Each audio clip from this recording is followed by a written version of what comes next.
Conférence de l'Université populaire de Michel Onfray. Génie de l'hédonisme. Aujourd'hui, archéologie de la philosophie antique.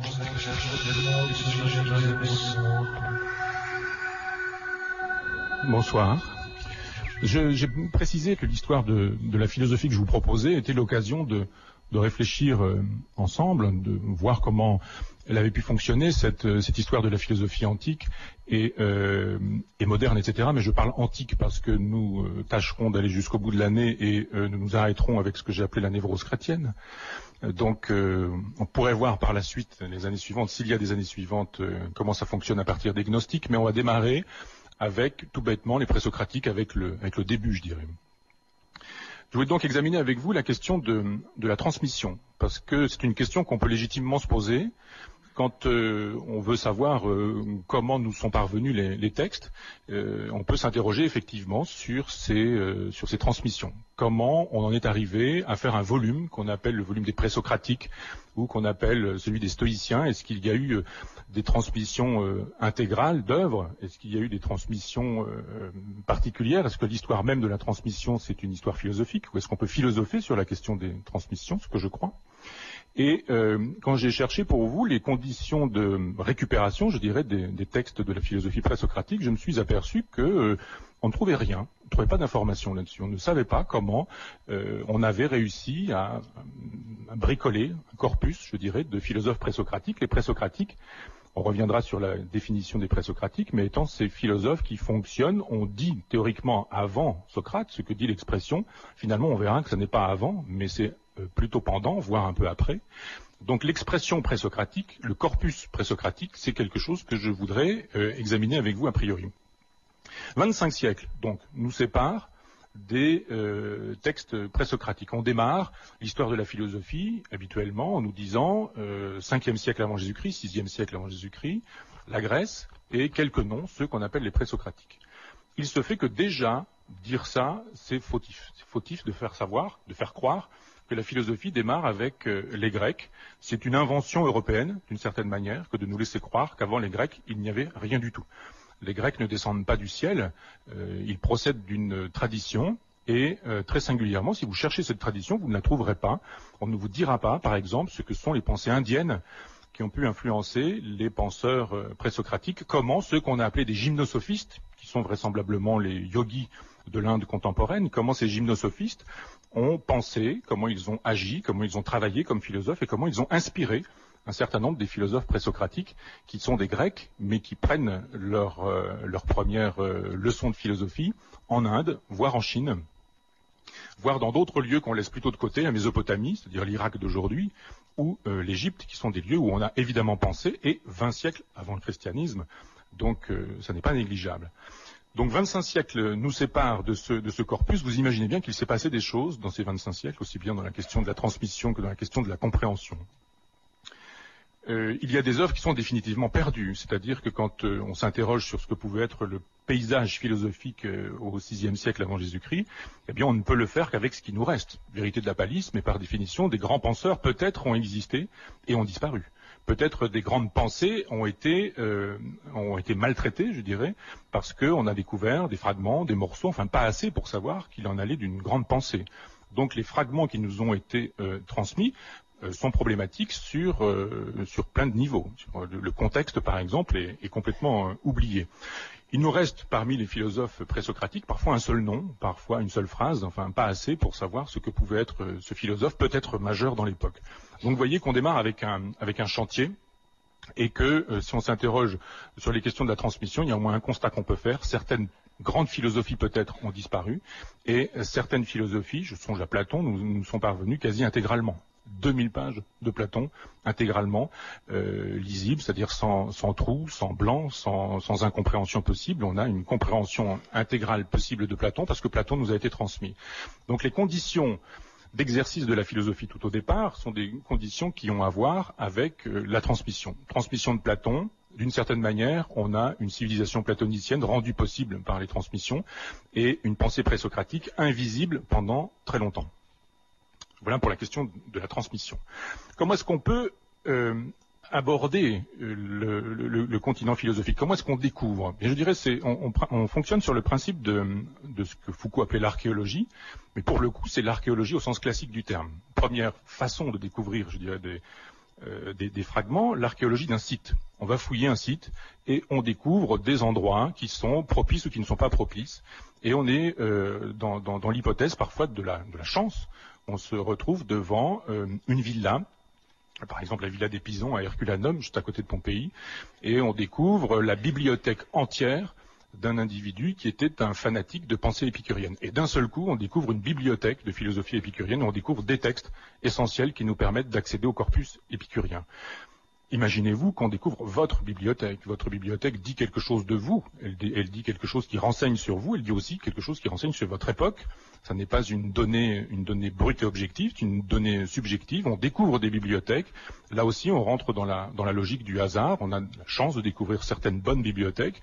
On peut aussi avoir la chance de découvrir une bibliothèque, mais c'est une mauvaise bibliothèque. Ça peut arriver aussi avec des œuvres mineures ou avec des petits auteurs, je dirais, des auteurs qui ne sont pas essentiels pour faire avancer la cause d'une école. Je songe à l'épicurisme, par exemple.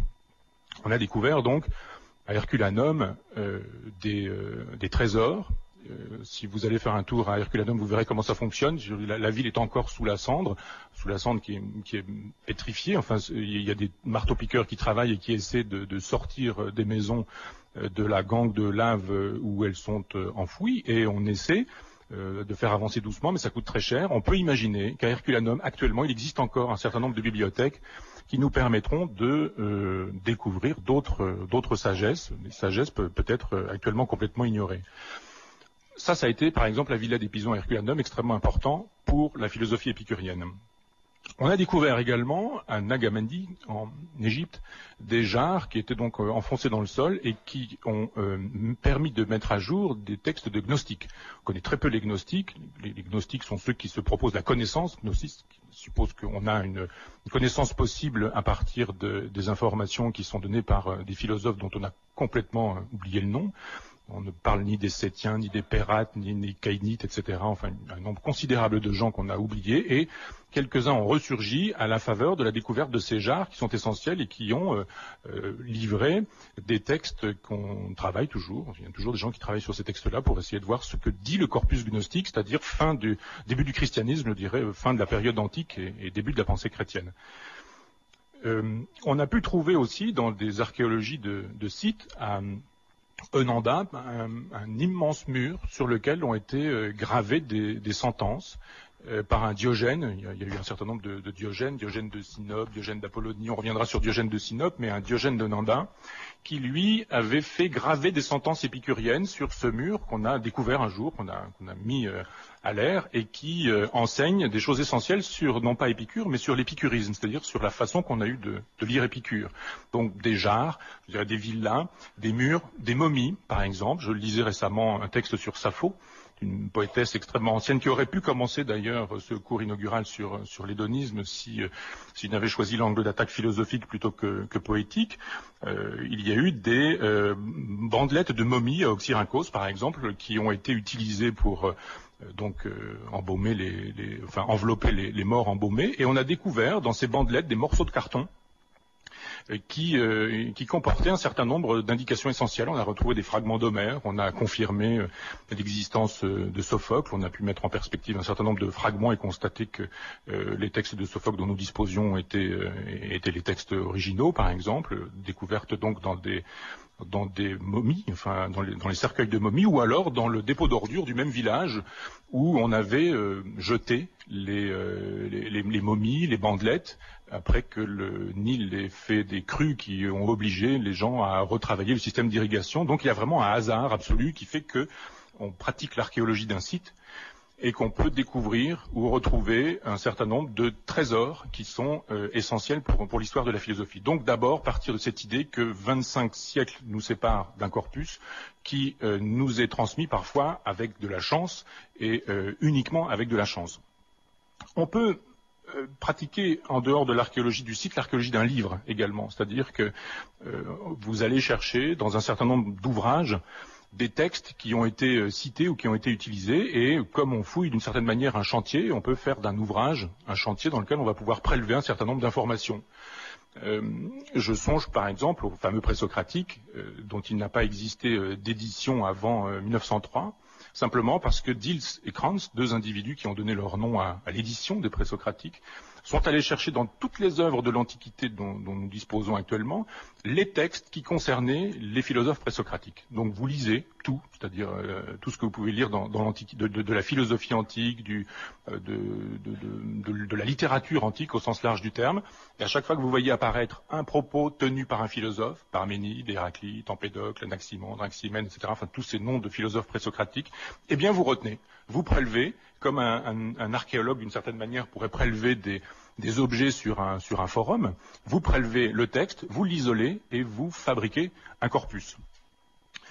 Il y a des philosophes qui sont riches pour ça, des philosophes qui ont beaucoup dit, qui ont beaucoup écrit et beaucoup commenté, et qui nous ont donné un nombre considérable d'informations. Aristote en fait partie. La pratique d'Aristote était, la méthode d'une certaine manière d'Aristote était assez singulière. Il citait des individus, des pensées, il disait Parménide, pensez que sur l'être, etc. Et vous prélevez ce que Aristote dit de Parménide parlant de l'être, et vous avez l'information concernant l'être chez Parménide. Aristote a fourni un nombre considérable d'informations sur la philosophie qui précède, et c'est une source essentielle. Vous avez un certain nombre d'autres ouvrages qu'on appelle des gnomologies vaticanes, où on a dit Suidas à un moment. Suidas, on a considéré que c'était un philosophe qui avait écrit. Finalement, c'était la Souda, et c'était une référence qui permettait de fonctionner comme une encyclopédie. Alors on a fouillé là-dedans, on a eu un certain nombre d'informations, ce qu'on appelait des doxographies, des gens qui fabriquaient des ouvrages en donnant un nombre considérable d'informations et en considérant que ça pouvait suffire comme objet, que cet objet-là pouvait suffire sur la logique de la doxographie. On en a un qui est essentiel et qui s'appelle Diogène Laërce. Vous avez une excellente édition, ça je vous invite à aller jeter un coup d'œil si vous avez le temps, l'occasion ou le désir, d'autant qu'il y a une édition récente et extrêmement bien faite, qui s'appelle Vie et doctrine des philosophes illustres, et qui vous raconte tout ce qu'on peut savoir sur des philosophes ou des philosophies dans l'Antiquité, c'est-à-dire comment le philosophe vivait, comment il pensait, comment il s'habillait, ce qu'il a dit, ce qu'ont été ses paroles, ce qu'ont été ses théories, ce qu'ont été ses descendants. Ça, c'est une mine pour faire un tour, d'une certaine manière, dans l'histoire de la philosophie antique. Donc, un travail considérable qui a permis à nombre de gens qui ont fabriqué des anthologies, je dirais, de pouvoir travailler. Par exemple, les anthologies sur les stoïciens, sur les sceptiques, sur les épicuriens, voire sur les cyrénaïques. L'essentiel de ce qu'on sait des philosophes cyrénaïques aujourd'hui procède de Diogène Laërce et des propos de Diogène Laërce. Donc, archéologie d'un site, archéologie d'ouvrage, et on s'aperçoit finalement que on peut passer à côté d'informations essentielles. C'est-à-dire que vous pouvez lire un ouvrage comme Diogène Laërce et ne pas découvrir des informations essentielles ou croire que vous découvrez des informations essentielles. C'est toujours difficile de procéder de manière subjective en disant ça pour moi c'est essentiel. On ne sait jamais ce qui peut être essentiel pour un lecteur. Il faut fabriquer une édition, il faut laisser au public le loisir de pouvoir décider ce qui est essentiel pour lui ou ce qui ne l'est pas. C'est-à-dire que il y a parfois 3 mots, 3 phrases qui donnent l'impression de ne pas faire sens. Eh bien, on doit les prélever et fabriquer des éditions qui sont absolument exhaustives. C'est le premier travail pour fonctionner sur un terrain à minima objectif. Vous avez parfois d'autres chances qui sont à mi-chemin de l'archéologie du site et de l'archéologie du livre. Je songe à une découverte assez singulière en 1990 qui a été faite à l'université de Strasbourg, où l'on a découvert un morceau complètement inédit, un papyrus complètement inédit d'Empédocle. Et c'est un voyageur qui habitait la région de Strasbourg et qui avait fait des fouilles en Égypte, comme beaucoup en Égypte, à Rome, en Italie, et qui, à l'époque, ça se faisait assez facilement, rapportait un certain nombre de pierres, de papyrus, et gardait ça chez eux. Puis quand il mourait, il léguait ça à la ville. Et la ville de Strasbourg, puis l'université, a donc hérité d'un certain nombre de papyrus, des choses considérables, enfin 5000 papyrus, dont 1800 en grec.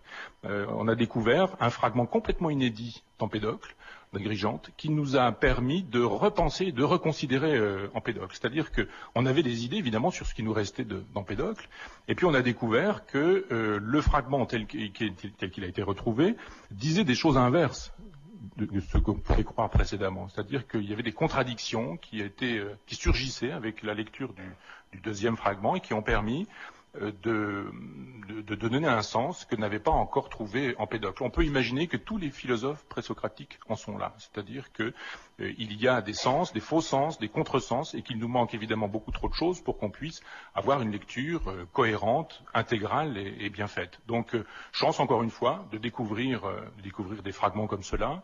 L'informatique permet d'avancer considérablement sur ce sujet, c'est-à-dire que on a pu, avec des traitements de texte qui permettent de comparer les syntaxes, la façon d'écrire, considérer qu'effectivement on avait affaire à un original, un texte vraiment d'Empédocle. Alors le contexte, il est essentiel et il est perdu. Là aussi, c'est un constat qu'il faut faire, c'est-à-dire que vous avez un certain nombre de philosophes qui ont été cités, utilisés, qui ont été mis en perspective parce qu'ils ont été d'une certaine manière exploités par des philosophes, et on a perdu le sens du contexte. C'est-à-dire que vous imaginez aujourd'hui que quand un philosophe écrit et qu'il cite un contemporain, il en dit du bien, il en dit du mal, il a envie de le célébrer, il a envie de le détruire, et que à chaque fois qu'il prélève une information, cette information elle est intéressée, qu'il n'y a pas de lecture objective d'un philosophe, et qu'à chaque fois qu'on va chercher un fragment, c'est parce qu'on a l'intention de lui faire dire quelque chose. Donc, les contextes sont perdus. Alors, fragment, œuvre complète disparue, contexte disparu, la difficulté est quand même assez grande de pouvoir faire une lecture vraiment objective.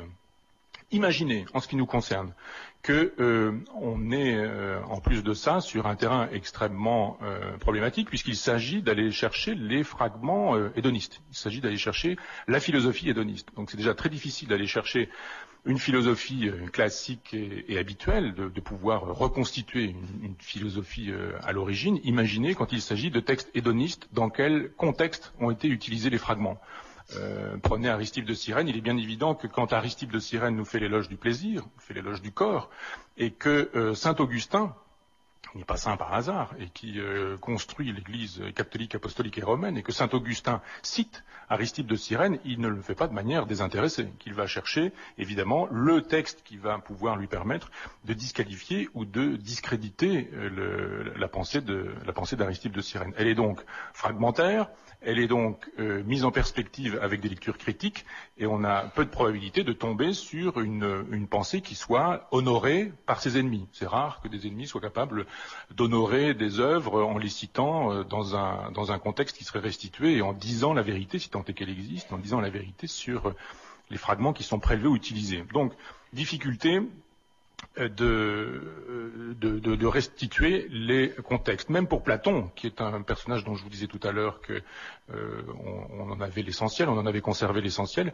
les contextes d'écriture de Platon ont disparu. C'est-à-dire on a fait des lectures presque platoniciennes de Platon en considérant qu'il n'entretenait aucune relation avec l'histoire, aucune relation réelle avec l'histoire, mais que d'une certaine manière il tombait du ciel. Et pourtant, Platon est dans des logiques de polémique, lui aussi. Il écrit pour, il écrit contre.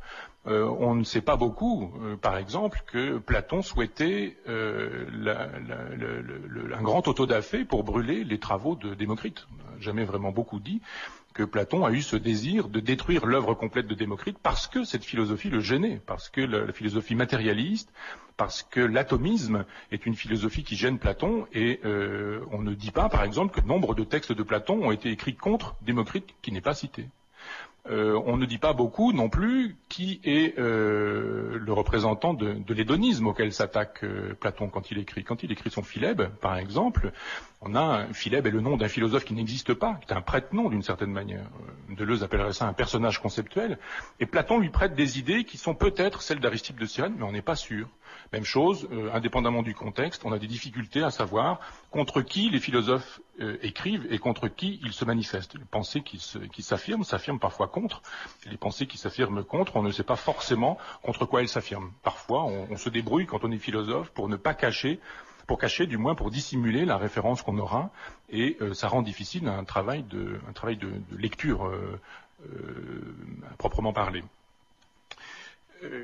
Qu'est-ce qu'il y a comme force en présence dans l'histoire de la philosophie finalement? Parce que on nous présente une histoire qui est fabriquée par qui d'ailleurs? D'ailleurs, on peut poser la question, qui écrit l'histoire de la philosophie et comment s'écrit l'histoire de la philosophie? Est-ce qu'il y a une discipline en termes de philosophie qui s'occupe de l'écriture de l'histoire de la philosophie? Quand on accède aujourd'hui à des manuels, à des encyclopédies, à des histoires de la philosophie, pouvez faire le jeu, regardez, elles se copient toutes les unes les autres. Les mêmes thèses se reprennent, les mêmes fautes sont commises, et d'une édition à l'autre, on s'aperçoit que on ne va pas chercher directement les textes, mais qu'on travaille à partir des encyclopédies qui ont été précédemment faites. Donc il suffit simplement de dire que l'hédonisme n'existe pas. Il suffit de le passer sous silence, il suffit de ne pas le travailler pour qu'il n'existe pas. L'affaire est réglée, comme ça on présente une ligne de force qui est la ligne de ce qu'on pourrait appeler l'idéal ascétique, c'est-à-dire la ligne qui considère que le corps est un ennemi, que les passions, les pulsions sont détestables, que l'instinct se joue contre la raison, que on doit pouvoir détester ce monde et en préférer un autre, ou fabriquer ce que Nietzsche appelait des arrière-mondes. On a une philosophie idéale qui nous est présentée comme telle, dont on dit souvent qu'elle est philosophia perenniste, c'est-à-dire la philosophie depuis toujours. Elle n'aurait rien à voir avec l'histoire, elle serait vérité révélée d'une certaine manière, et dans un certain sens, elle préparerait le christianisme. On a l'impression que finalement, s'il y a des présocratiques, s'il y a Socrate, s'il y a Platon, s'il y a le stoïcisme, ça a bien un sens, tout ça, ça s'en va vers la production du christianisme. Je dirais c'est Hegel qui est l'un des premiers à fabriquer l'histoire de la philosophie comme une discipline à part entière, et qui lui-même a donné des a priori, en précisant qu'il était dans l'objectivité, mais en donnant ces a priori, en faisant savoir que tout ce qui était vie privée, anecdote concernant les philosophes, ça ne présentait aucun intérêt, que la philosophie développait l'esprit d'une certaine manière, et qu'une histoire de la philosophie, c'était l'histoire du développement de cet esprit, et rien d'autre.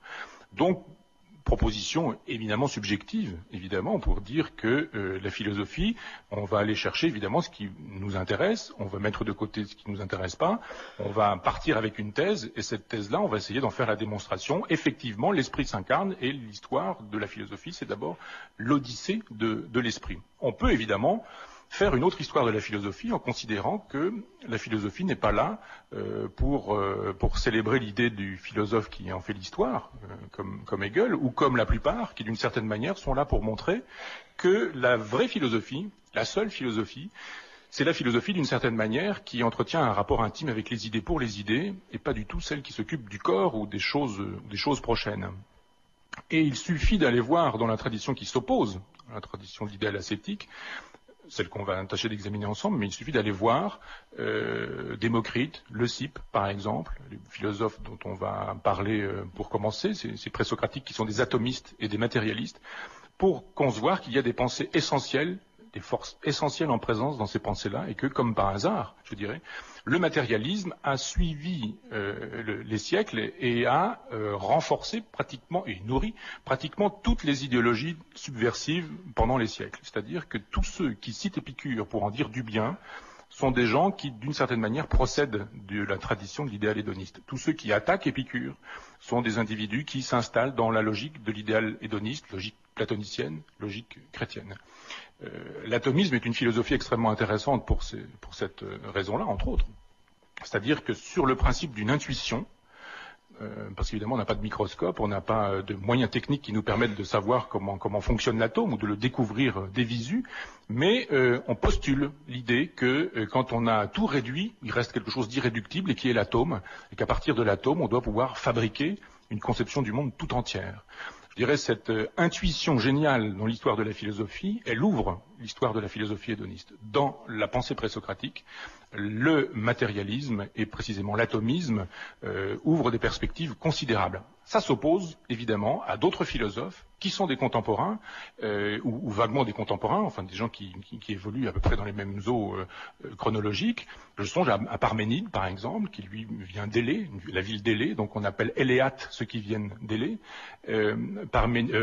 Démocrite vient d'Abdère, on appelle abdéritains ceux qui se réclament de cette école-là, et on oppose les abdéritains et les éléates d'une certaine manière, comme on pourrait opposer les abdéritains matérialistes et les éléates idéalistes. On pourra revenir, si vous le souhaitez, dans le détail sur ces oppositions-là, mais dès l'origine de la philosophie, l'opposition se fait entre la tradition d'un idéal hédoniste et la tradition d'un idéal ascétique. Singulièrement, si vous allez chercher les œuvres de la tradition hédoniste, vous aurez du mal à les trouver. C'est-à-dire vous aurez autant que faire se peut des éditions de Platon, des éditions, des rééditions, des volumes de Pléiade aux volumes de poche, en passant par des traductions anciennes ou les récentes, de Luc Brisson par exemple. Et vous allez chercher en vain l'édition, par exemple, des philosophes cyrénaïques. Enfin, pas en vain, je m'en suis occupé il n'y a pas bien longtemps et je l'ai proposé, mais pendant très longtemps, il n'existait pas d'édition des philosophes cyrénaïques. Les philosophes gnostiques, les gnostiques licencieux, cherchez, vous ne trouverez pas. La tradition du libre esprit, vous ne trouverez pas. On reparlera de tout ça, mais ce sont des gens qu'on n'édite pas, qu'on n'enseigne pas, qu'on ne signale pas, dont l'existence s'est passée sous silence et qui sont souvent, pourtant, des individus contre lesquels les pensées officielles se constituent. C'est-à-dire que la plupart du temps, la pensée qui domine, elle s'est constituée à partir de ces a priori, qui étaient des a priori souvent matérialistes, souvent athées. On verra que les concepts sont à repenser et que l'athéisme chez les présocratiques ou que l'athéisme au 5e siècle ou au 6e siècle avant Jésus-Christ n'est pas du tout la même chose que l'athéisme d'aujourd'hui. Mais on a une tradition souvent matérialiste, atomiste et athée, et elle va être déclinée sur l'ensemble des siècles. Ces deux forces-là qui s'opposent, elles supposent évidemment qu'on ait une logique des vainqueurs et une logique des vaincus. La philosophie n'est pas qu'un débat d'idées, n'est pas que l'occasion de théoriser. Les livres produisent des effets. Homère a produit des effets, le Capital et le Manifeste de Marx ont produit des effets, l'introduction à la psychanalyse de Freud également. Il y a des livres qui ont produit des effets. Et Platon fait partie de ces individus qui ont produit des effets. Nietzsche avait coutume de dire que le christianisme était un platonisme à l'usage des pauvres. Il n'avait pas tort.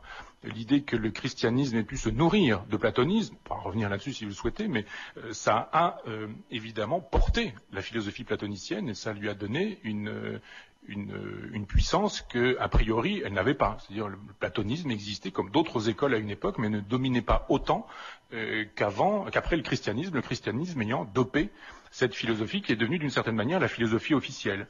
Les idées platoniciennes, l'idéal, l'opposition entre le terrestre et le céleste, l'idée que le corps serait détestable et que l'âme serait vénérable, qu'avec l'âme on pourrait accéder au divin, au céleste, mais qu'avec le corps on serait retenu au terrestre. Enfin, toutes ces idées sont chez Platon et elles se retrouvent dans le christianisme. Ceci dit, ce qu'il faudrait dire, c'est que ces idées de Platon, elles ne sortent pas de rien et de nulle part non plus, et qu'il y a, quand je vous disais tout à l'heure qu'il y avait une tradition, et que cette tradition, elle ne s'enracinait pas en Grèce, contrairement à ce qu'on disait, mais en Inde, en Chine et en Mésopotamie, il est bien évident que le vivier platonicien, c'est bien souvent Pythagore, philosophe lui aussi, présocratique, Pythagore ayant été d'une certaine manière un personnage qui non pas a inventé la philosophie à lui tout seul, ni le mot, comme on l'a dit, le mot philosophe, mais qui a acclimaté la pensée orientale en Occident. D'une certaine manière, les gymnosophistes, les penseurs de l'Inde, ont été récupérés par Pythagore qui les installe en Europe, dans la Grèce de l'époque, et Platon revitalise tout ça,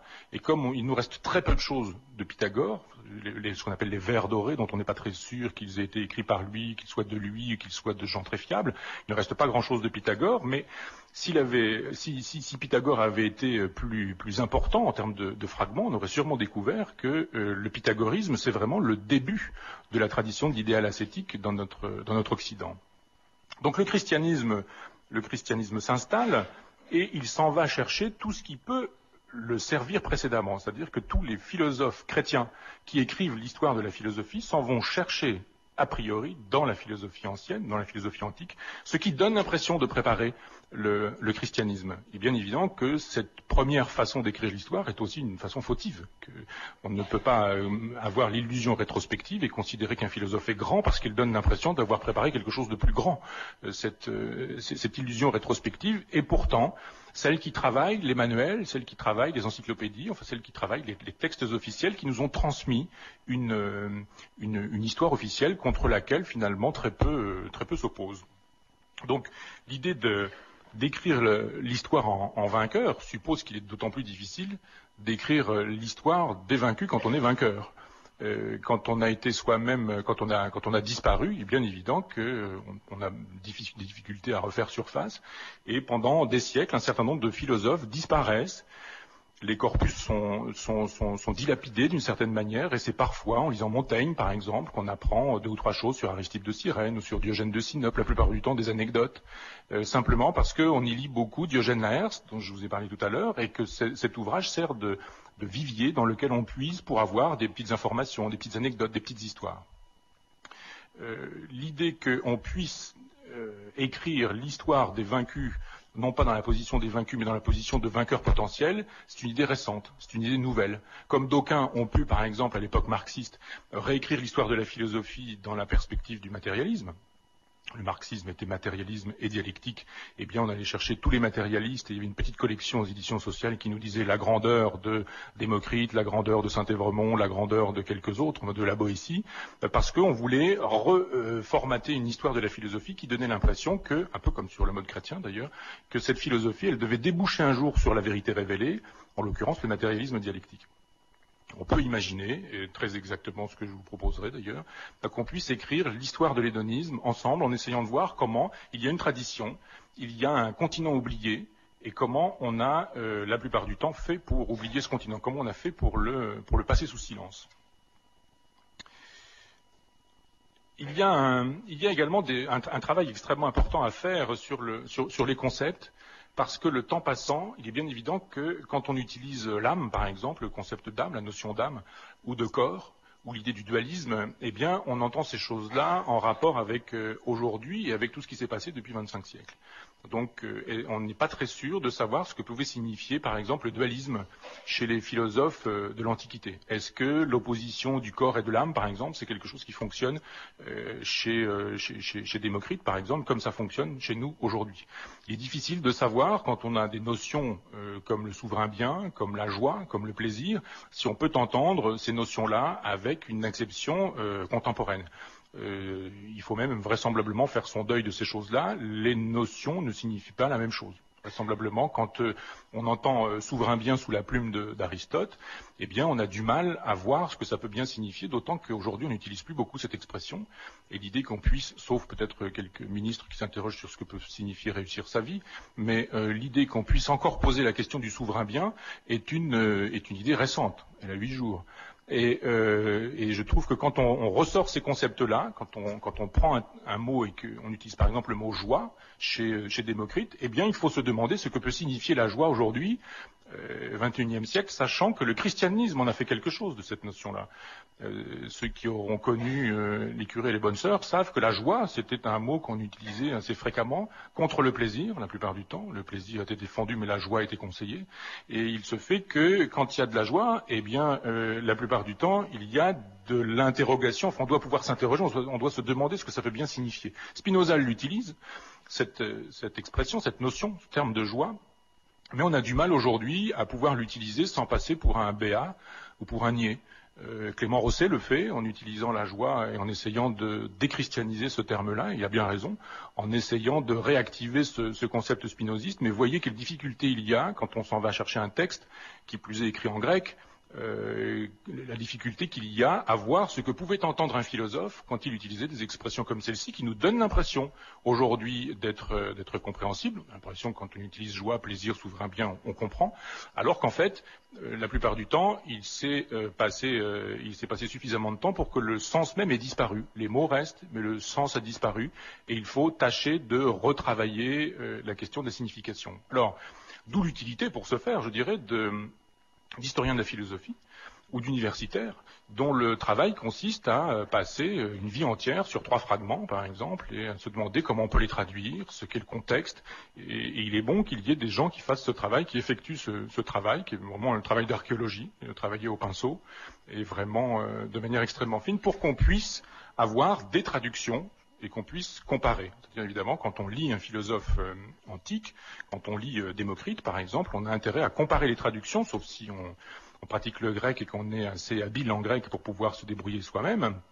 Mais il est bon de pouvoir comparer les traductions pour constater que le même terme peut être traduit de 3 ou 4 ou 5 occurrences différentes et que la confrontation de ces occurrences-là nous permet d'avoir une impression qu'on peut commencer à saisir le sens du terme, alors qu'il faut faire son deuil, je le rappelle, il faut faire son deuil d'un sens dont nous pourrions dire il était celui-ci chez les Grecs et nous pouvons le certifier aujourd'hui. Ça a considérablement changé, ça a considérablement bougé. Pierre Hadot me disait récemment qu'il était en train de travailler un fragment de présocratique, la nature se cache, pas bien compliqué quand même pourtant, et qu'il avait passé plus d'un quart de siècle sur ce fragment et qu'il y travaillait toujours. Donc il est bon que des individus puissent essayer de voir comment l'idée de la nature, ce que peut signifier la nature, ce que peut signifier se cacher, comment la nature peut se cacher, passer une partie de son existence pour faire ce travail d'archéologue. Je dirais le travail des historiens de la philosophie est nécessaire, le travail des universitaires est nécessaire, et il y a une complémentarité entre les balayages qu'on peut faire, par exemple en pensant la question de l'hédonisme dans l'histoire des idées, et puis le travail pointu, technique d'individus qui essaient de voir ce qu'on peut entendre par tel terme et pas par tel autre. Donc ce travail-là, il faut ne pas le négliger et ne pas en abuser non plus. Et puis, une dernière chose, je souhaiterais aussi pouvoir revenir sur la question de Pierre Hadot, qui est un personnage extrêmement important, qui est un personnage essentiel et qui a, d'une certaine manière, contribué à changer la perception qu'on avait de la philosophie antique. Pierre Hadot a écrit, je vous ai apporté ces choses-là parce que je crois que ce sont des choses à lire également si vous en avez le désir. Qu'est-ce que la philosophie, qui est un ouvrage essentiel, clairement écrit et qui en même temps dit des choses radicales sur le terrain de la philosophie. On ne peut plus considérer la philosophie antique, après avoir lu ce livre, comme on a pu la considérer précédemment. D'ailleurs, parenthèse pour vous dire que Pierre Hadot lui-même se renvoie pas à des maîtres, mais enfin à des individus qui ont déjà défendu cette thèse-là. André-Jean Voelke, par exemple, qui a écrit La philosophie comme thérapie de l'âme, et puis Domanski qui a écrit La philosophie, théorie ou manière de vivre, qui sont deux ouvrages que d'ailleurs Pierre Hadot a préfacé, mais qui sont deux ouvrages dans lesquels Pierre Hadot nous dit envisageons la question de la philosophie antique à partir de l'Antiquité et pas du tout à partir d'aujourd'hui. Un philosophe dans la philosophie antique, ça n'est pas quelqu'un qui pense et qui théorise, ça n'est pas quelqu'un qui écrit des livres, ça n'est pas quelqu'un qui anime un endroit où on pense, où on réfléchit. C'est d'abord quelqu'un qui vit en philosophe. Et sa démonstration est assez efficace, même si parfois on peut se demander si ça fonctionne très bien sur deux ou trois philosophes qui donnent l'impression de résister. Mais Pierre Hadot nous dit très précisément, la philosophie n'est pas réservée aux philosophes à l'époque, elle est réservée à ceux qui s'en emparent.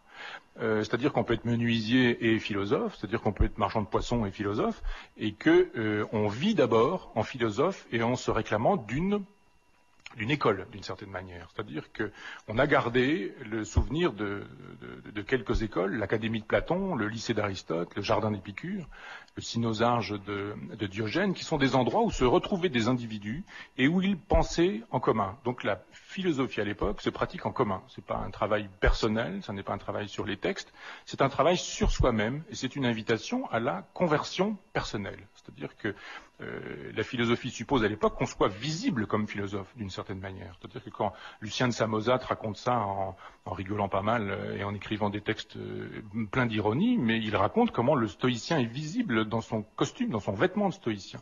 Comment le cynique est visible avec son costume de cynique, avec sa barbe, avec ses longs cheveux, avec son bâton, avec son seul vêtement qui lui sert en toute saison, avec sa petite écuelle. Enfin, il y a des signes qui permettent de voir quel philosophe on est. Je vois le stoïcien vivre en stoïcien. Il n'est pas question de dissocier la théorie et la pratique. Il n'est pas question de considérer qu'il y a d'un côté des livres qu'on pourrait écrire pour écrire des livres et pour enseigner des gens que la philosophie intéresserait, et puis de l'autre côté une pratique. C'est absolument associé. Et la pratique passe avant la théorie. C'est la grande leçon de Pierre Hadot, c'est-à-dire que quand on écrit des livres, c'est seulement pour prendre note et pour mémoriser. Il s'agit de dire, voilà, on a quelques petits exercices, ce qu'il appelle lui-même des exercices spirituels. On va conserver trace de ces exercices spirituels et puis on va pouvoir les travailler ensemble, mais c'est vraiment en guise de pense-bête. C'est vraiment pour garder mémoire. Pas du tout l'essentiel de la philosophie. L'essentiel de la philosophie n'est pas dans les textes qui nous ont été transmis, mais dans la pratique. Ça ajoute, je dirais, aux difficultés, quand je vous dis qu'il reste des fragments, qu'il y a des problèmes de contexte, qu'il y a des problèmes d'interprétation, ajouter cette idée que la philosophie, ça n'est pas ce qu'on en a fait depuis. Ça n'est pas ce que c'est devenu depuis. On revient aujourd'hui à cette idée que la philosophie pourrait être praticable et que c'est ce qui pourrait d'ailleurs faire sa grandeur. Et c'est peut-être d'ailleurs ce qui caractérise notre époque. Je dirais cette philosophie à nouveau praticable. Parce que dans l'histoire de la philosophie classique qui nous a été présentée, on a surtout mis l'accent sur des philosophies qui étaient théoriques, voire qui faisaient la théorie de la théorie. c'est-à-dire donc théorétique, et qui se plaisait beaucoup à théoriser pour théoriser, c'est-à-dire à fabriquer des ouvrages comme des occasions de présenter une pensée, mais pas du tout comme une occasion de partager. Descartes, en écrivant le discours de la méthode, n'a pas le désir de faire une école cartésienne, ni de pratiquer en cartésien. Il peut être absolument invisible quand il traverse les rues de Paris ou les rues d'Amsterdam, parce qu'il n'est pas visible comme philosophe, c'est-à-dire qu'on a cessé d'être visible dans son vêtement. Que dit Pierre Hadot? Il dit ça s'est terminé d'une certaine manière, cette façon de considérer la philosophie comme un art de vivre, comme une pratique existentielle, ça s'est terminé avec le christianisme, avec l'apparition du christianisme. C'est-à-dire que dès que le christianisme a voulu se constituer comme une pensée d'une certaine manière, dès qu'il a voulu confisquer la philosophie, il a commencé, le christianisme, par faire savoir que la philosophie, c'était d'abord de la discussion théorique sur des points extrêmement pointus. C'est-à-dire, il ne s'agissait pas de vivre en chrétien, mais il s'agissait à l'époque d'asseoir une pensée officielle au milieu de plein de pensées officieuses. Le début du christianisme, on n'y est pas, on reviendra là-dessus, mais le début du christianisme, c'est un nombre considérable de sectes. Il y a un nombre considérable de sectes. On entend entendre secte comme un petit groupe d'individus qui pensent autour d'un maître à penser, qui réfléchit autour d'un maître à penser. Et les sectes sont extrêmement nombreuses. Celle qui va devenir le christianisme est minoritaire, évidemment, mais elle devient majoritaire avec tout un travail idéologique qui consiste à confisquer, je vous ai dit tout à l'heure, confisquer la tradition philosophique qui précède, d'une part, et ensuite à fabriquer des questions théologiques qui deviennent des questions éminemment pointues. On a dit, par exemple, pour stigmatiser un petit peu ces questions éminemment pointues, on a parlé du sexe des anges, de la querelle du sexe des anges. Je me suis renseigné auprès de mon vieux maître, Lucien Gerfagnon, qui m'a confirmé que dans aucun concile, il n'avait été question du sexe des anges. Jamais on s'est interrogé sur la question de savoir si les anges étaient masculins, féminins, s'ils avaient un sexe, un autre, un troisième sexe, je ne sais quoi. Mais c'est devenu d'une certaine manière ce qui stigmatise la pensée un peu gratuite, c'est-à-dire faire réfléchir les gens sur des questions de théologie pure, c'est-à-dire faire disparaître la philosophie. Lisez Tertullien, lisez Grégoire de Nazianze, lisez tous ce qu'on appelle les pères de l'Église, et vous y verrez des théories extrêmement fumeuses sur le Père, le Fils, le Saint-Esprit, la relation qu'entretiennent ces trois puissances, est-ce qu'elles sont égales, est-ce qu'elles sont supérieures, est-ce que l'un est engendré, ou si l'un est engendré, évidemment celui qui engendre est supérieur à l'autre, enfin toute la patrologie, ce qu'on appelle la patrologie grecque et latine, est remplie de ces réflexions sur les conditions de fabrication, je dirais, d'un Dieu, d'un divin, d'un Jésus, enfin du Saint-Esprit, etc., de ce que nous avons toutes et tous appris d'une certaine manière au catéchisme. Donc, je dirais, la philosophie, à partir de ce moment-là, elle cesse d'être une pratique et elle devient une théorie pure et une théorie qui ne vise qu'elle-même. Et on a privilégié, dans l'histoire des idées, cette façon de pratiquer, c'est-à-dire cette façon de considérer que la pensée, elle est d'abord faite pour elle-même. Elle n'est plus faite pour vivre en philosophe, elle est faite pour penser des questions éminemment techniques. Quelques-uns restent dans la logique, je dirais, de l'esprit antique. Je songe à Montaigne, je songe à Nietzsche ou à Schopenhauer ou quelques autres qui persistent à penser que la philosophie c'est de la théorie, c'est de l'analyse, c'est de la réflexion, ce sont des idées, ce sont des concepts, certes, mais dans la mesure où on vise la production d'une existence. La production d'une existence, la plupart du temps, joyeuse, puissante, forte, saine, équilibrée, enfin ce qu'on voudra, ce qu'on appelle réussir sa vie d'une certaine manière, et que cette tradition, elle existe au travers des âges. On verra que nombre des philosophes qui ont souhaité que la philosophie fût un art de vivre, c'était souvent des gens qui étaient proches de la tradition hédoniste, le matérialisme, le sensualisme, etc. Je dirais qu'il y a donc eu un grand fautif qui était le christianisme. Il y a un deuxième grand fautif qui est l'idéalisme allemand. Je parlais de Hegel tout à l'heure, mais avec quelques autres, l'idéalisme allemand a fortement contribué à faire de la philosophie non plus une théorie qui visait la pratique, mais une théorie qui ne visait qu'elle-même, qui visait la production d'un discours théorique et rien d'autre. Et on vit actuellement sous un régime platonicien d'écriture de la philosophie, mais on vit aussi sous un régime allemand, je dirais, d'écriture de la philosophie, qui nous a fait croire que la vérité philosophique était dans la création du concept, quelle était cette vérité dans la production d'un discours assez abscon, fermé sur lui-même, dans la production d'un discours qui fonctionnait avec des néologismes, les néologismes de Kant, d'une certaine manière, de Hegel ou de Heidegger, enfin d'une tradition qui déborde l'idéalisme allemand, mais qui est essentiellement allemande, ce qui nous a fait oublier une autre tradition philosophique qui existe elle aussi, et qui est la tradition anglo-saxonne.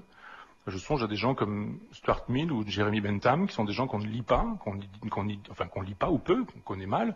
L'utilitarisme est mal connu.